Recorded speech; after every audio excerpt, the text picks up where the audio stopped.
Hello' friends, মই আজি ৰাতিৰ বাচি যোৱা ভাতেৰে কিবা এটা বনাম, আপোনালোকে চাই থাকক দেই।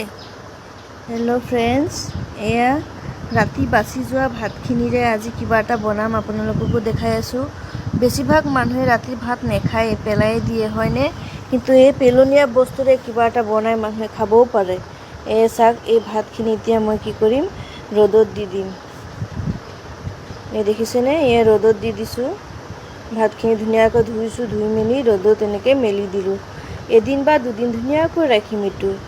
চাওক, ধুনীয়াকৈ মেলি দি আছোঁ যাতে সোনকালে শুকাই যায়, সেইটো বাবে এয়া মেলি দিলোঁ। এয়া চাওকচোন, মেলি দিয়াৰ পিছত দুদিনৰ পিছত এইটো এনেকুৱা হৈ গৈছে। চাওক, দুদিনৰ পিছত ভাতখিনি ধুনীয়াকৈ আগৰ দৰে চাউলৰ নিচিনা হৈ গৈছে। কালাৰটো অলপ বেলেগ হৈছে, কিন্তু চাউলৰ নিচিনা হৈ গৈছে। এইখিনি এতিয়া মই কি কৰিম, আপোনালোকে চাই থাকক। এইখিনি এতিয়া মই তেলত ভাজি পেলাই খাম। চাওক, তেলত ভাজি পেলাই খালে বহুতেই ভাল লাগে। তেলত অলপ ভাজিলোঁ। চাওক, আপোনালোকে এতিয়া চাহৰ লগত খাব পাৰিব। পেলনীয়া বস্তুৰে কিবা এটা বনাব পৰা গৈছেনে? হয়নে নহয় বাৰু ক'বচোন ফ্ৰেণ্ড? ভাত বহুতে পেলাই দিয়ে, ভাতবোৰ নেপেলাই এনেকৈ কৰি খাব। বাই।